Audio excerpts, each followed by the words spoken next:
Before you click away, I need you to imagine something. Imagine everything you learned about the dawn of civilization was incomplete. Not wrong, exactly, but missing a crucial chapter that changes the entire story of who we were and who we might have become. In 1994, a German archaeologist named Klaus Schmidt arrived at a dusty hillside in southeastern Turkey. Local farmers called it Potbelly Hill Göbekli Tepe in Turkish. What Schmidt found there would force archaeologists to rewrite textbooks, reconsider timelines, and ask questions they thought had been answered decades ago. This isn't a story about aliens or lost super civilizations. This is something more profound, evidence that our ancestors were far more sophisticated, far more capable, and far more mysterious than we ever imagined. And the implications reach into everything we think we know about religion, society, and the birth of civilization itself. Over the next hour, we're going to explore 3 mind-bending realities about Göbekli Tepe. First, how hunter-gatherers with supposedly primitive Stone Age tools created monumental architecture that rivals anything built for the next 6,000 years. Second, why they built it, a question that has spawned dozens of competing theories from the world's leading archaeologists. And third, what happened to it, because here's the twist. They deliberately buried it. They covered their magnificent creation with tons of earth and walked away. If you're fascinated by mysteries that actually exist in our world, mysteries we can touch, excavate, and study, then hit that like button. Drop a comment telling me where you're watching from. And whether you're watching the visuals or just listening, I promise you'll be able to follow along, because this story is about ideas that challenge everything we thought we knew. Let's begin at the beginning, or rather, let's begin at what we thought was the beginning. For most of the 20th century, archaeologists operated with a clear, logical model of how civilization began. It went something like this. Around 10,000 BCE, as the Ice Age ended and the climate warmed, humans discovered agriculture. They learned to plant seeds, domesticate animals, and produce food surpluses. This revolution, what scholars call the Neolithic Revolution, changed everything. Once you had reliable food, you could stay in one place. Once you stayed in one place, you could build permanent settlements. Once you had settlements, you needed organization, leadership, and eventually, religion to bind communities together. Religion, in this model, was a consequence of civilization. You needed sedentary communities before you could build temples. You needed surplus food before you could support a priest class. First came farming, then villages, then social complexity, and finally, perhaps 500 or 1,000 years into this process, monumental architecture and organized religion. This progression seemed so logical, so inevitable, that it became known as the Agricultural Revolution model.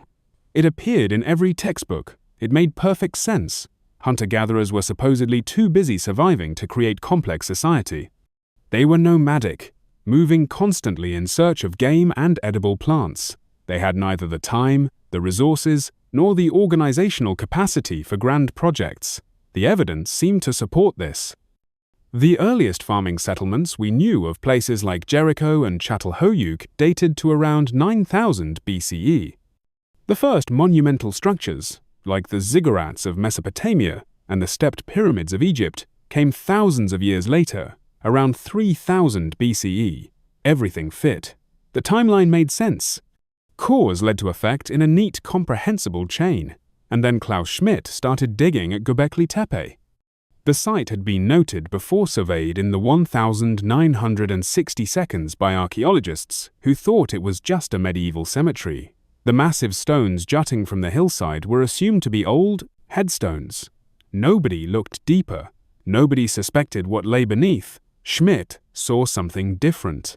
He recognized the stones as worked megaliths, and he suspected they were ancient. But even he couldn't have predicted what excavation would reveal. The radiocarbon dates came back, 9,600 BCE for the oldest structures. Let me put that in perspective. Göbekli Tepe was built 11,600 years ago. That's 6,000 years before Stonehenge. It's 7,000 years before the Egyptian pyramids. It predates pottery, metallurgy, and the invention of the wheel. It predates writing by 6,000 years. And remember that neat timeline about agriculture coming first. Here's the problem. Göbekli Tepe was built before agriculture. The people who constructed this site were hunter-gatherers, not farmers, not herders, hunters and gatherers. At the site, archaeologists found no evidence of permanent habitation. No houses, no hearths, no trash pits full of domestic debris. They found no seeds from domesticated plants, no bones from domesticated animals. The animal bones they did find, gazelle, wild boar, wild sheep, were all from wild species, hunted in the surrounding hills. These weren't villagers who decided to build a temple. These were nomadic hunters who came together, from perhaps dozens or even hundreds of miles away, to construct something that served no obvious survival purpose. The structures themselves are breathtaking. Massive T-shaped limestone pillars, some weighing up to 20 tons, carved from bedrock quarries nearly a quarter-mile away. They stand in circular arrangements, the tallest reaching 18 feet high. The pillars are covered with intricate carvings, foxes, snakes, lions, scorpions, vultures, and strange anthropomorphic figures with human-like arms but no faces. There are at least 20 of these circular structures identified so far, and archaeologists estimate that's less than 5% of the total site. Most of Göbekli Tepe remains unexcavated, buried under the hillside, waiting. Now, before we go further, let's acknowledge something important. This isn't some fringe discovery being promoted by pseudo-archaeologists. This is mainstream, peer-reviewed archaeology published in the world's leading journals. The excavation has been ongoing for 30 years under the authority of the German Archaeological Institute and the Turkish Ministry of Culture. The radiocarbon dates have been confirmed and reconfirmed. The stratigraphy is clear. The evidence is undeniable. The implications, however, are still being debated. Because Göbekli Tepe doesn't just adjust our timeline, it inverts our entire model of how civilization began. It suggests that perhaps the story runs backwards from what we thought. Maybe monumental architecture came first. Maybe organized religion came first. Maybe humans gathered together not because they had learned to farm, but in order to build something sacred. And maybe that gathering, that coordination, that shared purpose actually led to agriculture, rather than the other way around. This is where the story starts to feel revolutionary. Let me take you through what actually exists at Göbekli Tepe, because the physical reality of this place is more extraordinary than any speculation. Picture a circular enclosure, about 30 meters in diameter. At the center stand two massive T-shaped pillars, perfectly aligned, reaching nearly 6 meters into the sky. Around the perimeter, smaller pillars, still enormous by any standard, form a ring, many weighing 10 to 15 tons. Stone benches run between them. The floor is polished limestone. Now here's what makes this remarkable. These aren't rough-cut stones stacked together. These are carefully shaped megaliths, carved with copper or stone tools, transported across rough terrain, and erected with precision. The T-shape isn't random. It appears to represent a stylized human form, with the top of the T suggesting shoulders and a head. Some pillars have carved arms and hands folded across their bellies. The carvings are sophisticated. We're talking about three-dimensional relief sculpture, showing remarkable artistic skill. A fox prowls across one pillar, its body twisting in mid-leap, every detail of its fur suggested by careful toolwork. A scorpion climbs another, pincers raised, snakes writhe in complex patterns. The imagery is consistent across the site. Dangerous animals, predators, creatures of the wild. Archaeologists have identified at least 4 distinct construction phases at Göbekli Tepe, spanning roughly 1,500 years. The oldest structures, called Layer 3, dating to 9,600 to 8,800 BCE, are actually the most sophisticated. The pillars are larger, the circles more perfectly aligned, the carvings more elaborate. Later structures show declining craftsmanship, smaller stones, less ambitious designs. Think about what that means. Usually, we expect technology to improve over time. But at Göbekli Tepe, the trajectory runs opposite. The builders started with their most ambitious work, then scaled down over centuries. It's as if the first generation poured everything they had into these structures, and subsequent generations maintained, but didn't match that initial achievement. So how did they do it? The quarries have been located about 400 meters from the main structures. Archaeologists found a partially carved pillar still attached to the bedrock, giving us insight into their technique. They used flint tools and stone hammers to pound channels around the pillar, gradually separating it from the surrounding limestone. Once freed, the pillar had to be moved. Imagine sliding or rolling a 20-ton stone across uneven ground and then erected. Experiments suggest it would take 500 people working together to move one of the largest pillars. That's a conservative estimate. The logistics boggle the mind. You need 500 people coordinated in their effort, moving in rhythm, responding to commands. You need ropes, wooden rollers or sledges, and probably days or weeks to move a single stone from quarry to construction site. And then you need to raise it. How do you lift a 20-ton pillar upright without modern machinery? The most likely answer: earthen ramps. You dig a deep pit, tip the pillar in base first, then slowly pull it upright using ropes and leverage while backfilling the pit. It's technically possible, but it requires planning, engineering knowledge, and massive labor coordination. Remember, these were hunter-gatherers, not pharaohs commanding armies of workers. Not kings with state-level resources. These were people who, according to our previous understanding, lived in small, mobile bands of maybe 20 to 50 individuals. The orthodox archaeological explanation goes like this. Göbekli Tepe was built during seasonal gatherings. The surrounding region in the late Ice Age was exceptionally rich in wild game and edible plants. During harvest seasons for wild cereals or migration periods for gazelle herds, multiple bands of hunter-gatherers would converge on this hilltop. They would feast, trade, share information, arrange marriages, and build. Over decades and centuries, returning each year or each season, they gradually constructed these megalithic circles.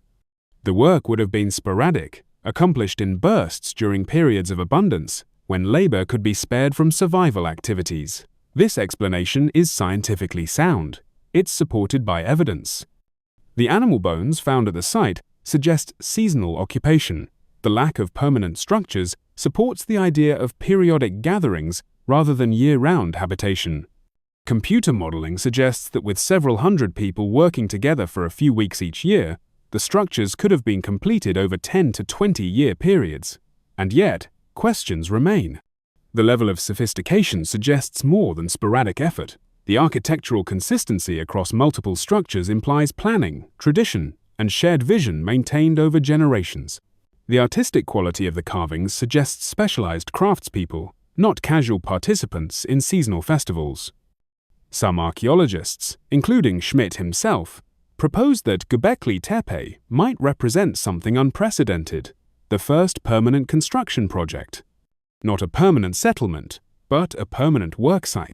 Perhaps a small group, let's call them proto-priests or ritual specialists, maintained year-round presence, protecting the site and continuing work between seasonal gatherings. The masses would arrive periodically to provide labor and participate in ceremonies, but a core group might have stayed. There's no direct evidence for this. No permanent dwellings have been found at the site. But absence of evidence isn't evidence of absence, and only 5% of Göbekli Tepe has been excavated. Other researchers suggest the construction itself was the point. Maybe the process of building the coordination, the shared effort, the transformation of raw stone into sacred space was more important than the finished product. Maybe Göbekli Tepe was a school of civilization, where humans learned to work together on scales previously unimaginable. Here's what we know for certain. They had the technical capability, they had the social organization, they had the motivation.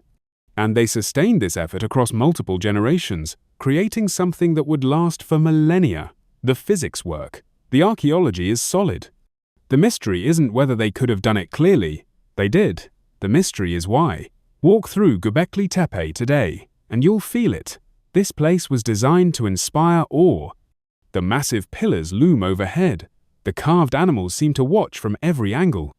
Standing in the center of one of the circular enclosures, surrounded by tons of worked stone, you can't help but feel small, dwarfed by something greater than yourself. That emotional response isn't accidental, it's engineered.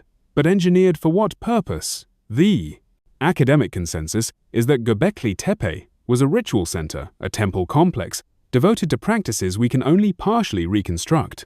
Everything about the site supports this interpretation: the lack of domestic structures, the elaborate artistry serving no utilitarian function, the monumental scale designed to impress, the evidence of feasting in the archaeological record. But what kind of rituals? What beliefs drove people to undertake such massive effort? The iconography provides clues. The animals carved into the pillars aren't random, they're carefully selected. Dangerous animals predominate: snakes, scorpions, lions, wild boars, spiders. These are creatures that could kill you, creatures that inspired fear and respect, creatures that, in the worldview of Ice Age hunters, possessed power. Some archaeologists interpret this as evidence of shamanic practices. In hunter-gatherer societies worldwide, shamans mediate between the human and animal worlds. They journey in trance states, encountering animal spirits, gaining knowledge and power. Perhaps Göbekli Tepe was a place where such journeys were undertaken, where the boundaries between human and animal, mundane and sacred, became permeable. The circular enclosures might represent a cosmos in miniature, the central pillars anthropomorphic, suggesting human forms could represent the axis mundi, the world pillar connecting earth to sky. The surrounding animal pillars might represent the forces of nature, the dangerous and unpredictable powers that humans must navigate. This interpretation is speculative, but it's grounded in comparative anthropology. Similar cosmological models appear in indigenous cultures worldwide. Other researchers focus on the astronomical alignments. Some of the structures appear oriented toward specific celestial events, solstices, equinoxes, or the rising of particular stars.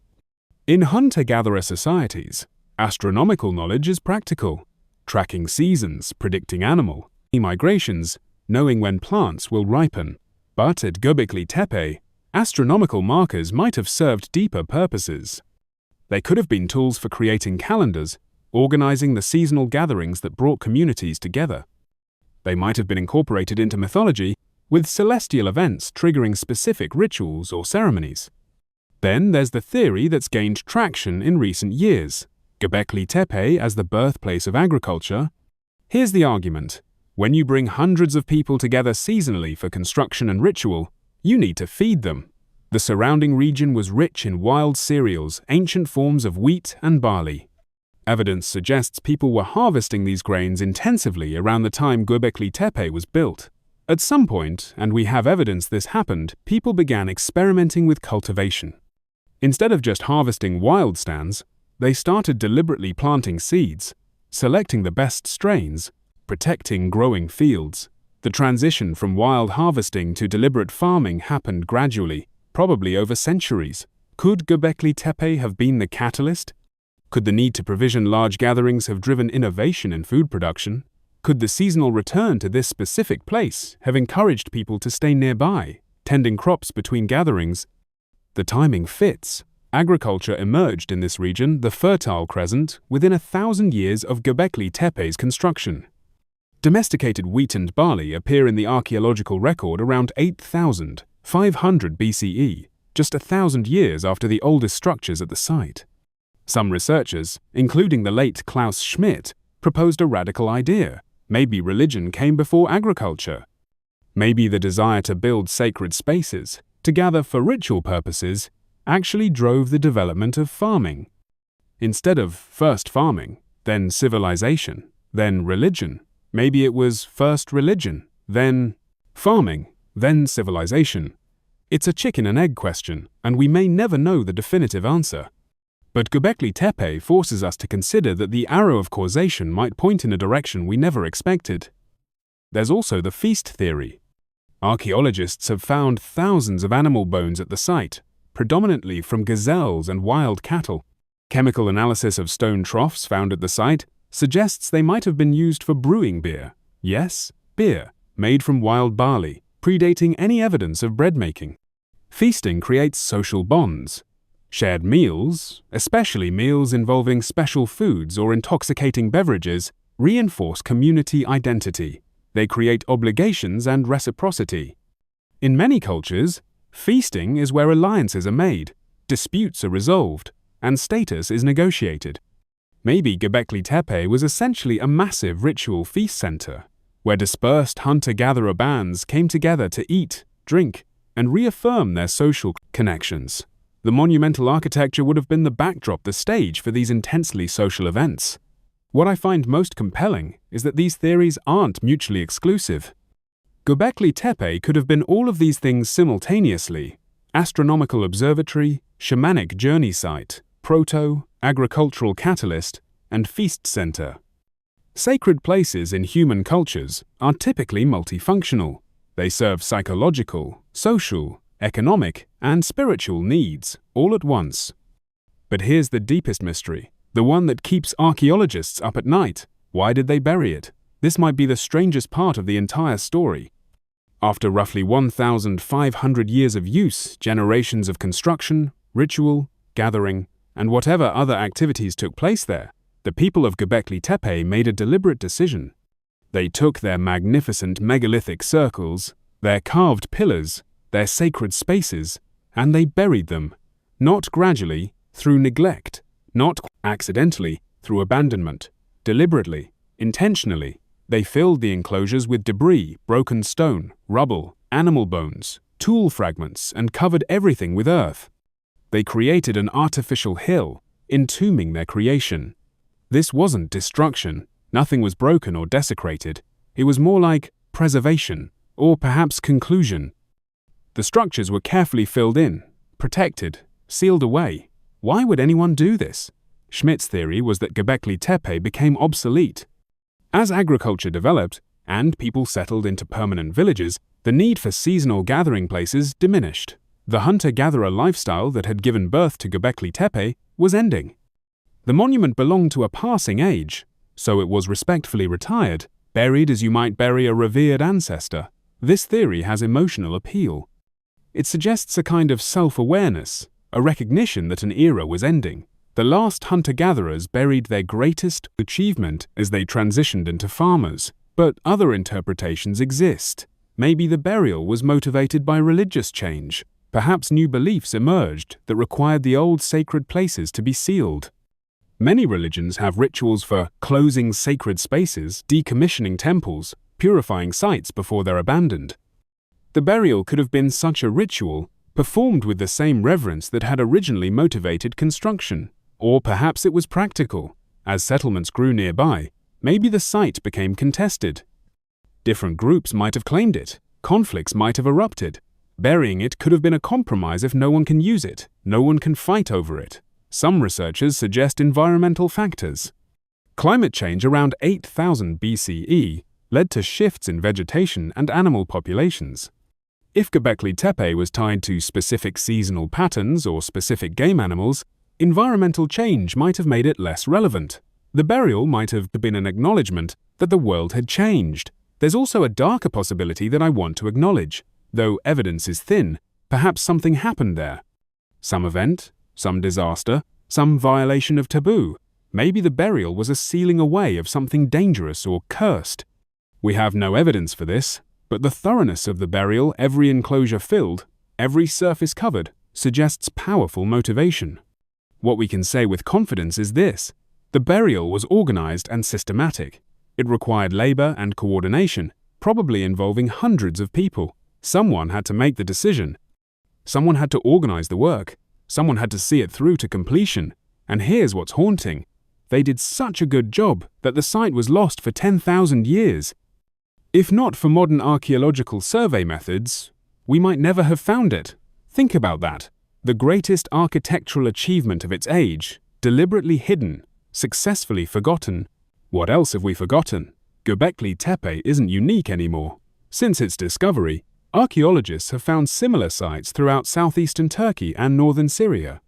Karahan Tepe, Novalachori, Sefer Tepe, at least a dozen sites with similar megalithic architecture, similar T-shaped pillars, similar iconography. We're looking at what might have been a regional tradition, a shared religious or cultural complex spanning hundreds of miles. Göbekli Tepe may have been the largest or most important, but it wasn't alone. And many of these sites were also buried, deliberately covered, sealed away, hidden. This wasn't random, this was a pattern. Across an entire region, Over a period of centuries, people chose to bury their monuments. Something changed, something ended. And in response, an entire civilization, if we can call it that, decided to erase its greatest creations. The burial of Göbekli Tepe is, in many ways, more mysterious than its construction. Let me bring this back to why any of this matters today. Göbekli Tepe fundamentally challenges our assumptions about human capability and human history. For decades, we told ourselves a story about progress, that civilization emerged in a linear fashion, with each advanced building on the previous one, with more complex societies gradually replacing simpler ones. But Göbekli Tepe reveals something different. It shows us that 11,600 years ago, our ancestors were capable of abstract thought, complex planning, artistic expression, and social organization at levels we didn't think possible for primitive hunter-gatherers. They could coordinate hundreds of people in shared effort. They could envision projects that would take decades to complete. They could carve symbols whose meanings we still struggle to interpret. They could build structures that would last longer than any empire. This matters because it changes how we understand ourselves. For too long, archaeological narratives carried implicit assumptions that progress is inevitable, that complex society is inherently superior to simple society, that written civilization represents the peak of human achievement. These assumptions justified colonialism, cultural genocide, and the dismissal of indigenous knowledge. Göbekli Tepe reminds us that humans have always been cognitively sophisticated. The difference between us and our Stone Age ancestors isn't intelligence or capability, it's accumulated knowledge and technology. Given time and motivation, they could achieve remarkable things, and they did. It also reveals something about human priorities. These people living lives we might imagine as harsh, focused entirely on survival, chose to dedicate enormous resources to creating something sacred. They valued transcendence, community, and beauty enough to move mountains. Literally. What does that say about the human spirit, about what we need beyond mere survival? In our modern world, obsessed with productivity and utility, there's something almost radical about Göbekli Tepe. It serves no obvious practical purpose. It doesn't make hunting more efficient. It doesn't provide shelter. It doesn't increase food production. It exists because people needed it to exist, because gathering around something sacred, something awe-inspiring, something larger than individual survival, was essential to being fully human. We still need that. We've always needed that. Göbekli Tepe also reminds us how much we've forgotten. 10,000 years of history vanished, buried, lost. Only accident and modern technology recovered it. How many other sites remain undiscovered? How many other stories have we lost? The overconfidence of previous generations of scholars, who thought they had figured out the story of civilization, should make us humble. What else don't we know? What other assumptions are we making that future discoveries will overturn? This is healthy skepticism, not of science or evidence, but of premature certainty. The archaeological method worked at Göbekli Tepe.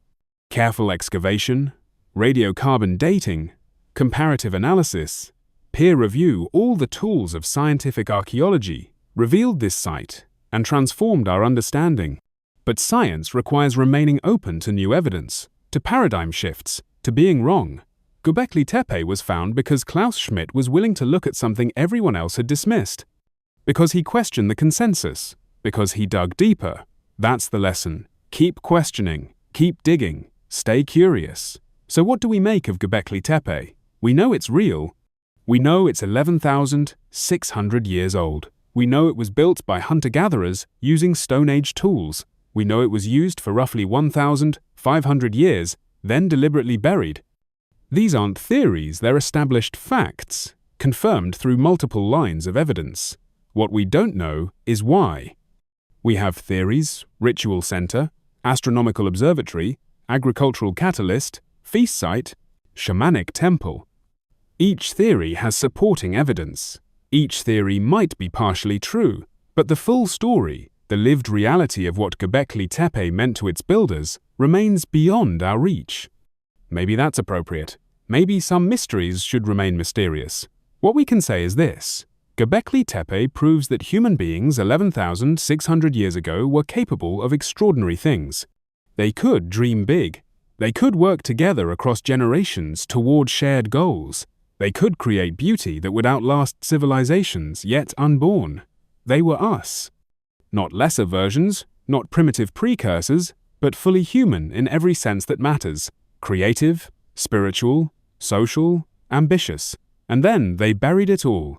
For reasons we may never fully understand, they chose to seal away their greatest achievement. They let it be forgotten. They moved on to new ways of living, new forms of society, new relationships with the land and each other. Perhaps the lesson isn't just about what they built, but about what they had the wisdom to leave behind. Göbekli Tepe stands, or rather, stood buried for 10,000 years as a reminder that human history is longer, stranger, and more wonderful than we can easily imagine. That our ancestors were capable of things that still surprise us. That the story of who we are and where we came from is still being written, still being discovered, still full of mysteries. So what do you think? Does Göbekli Tepe change how you see human history? Does it make you wonder what else we've forgotten? What other revelations are waiting beneath unexcavated hills? Drop your thoughts in the comments. Tell me if you've ever visited ancient sites that made you rethink what you thought you knew. And if you found this exploration worthwhile, share it with someone who loves a good mystery, the kind that's real, that we can touch, that archaeology might someday fully explain. The past is not dead. It's not even past. It's still being uncovered, one excavation at a time. Thanks for joining me on this journey into deep time. Until next time, keep questioning, keep exploring, and keep looking deeper.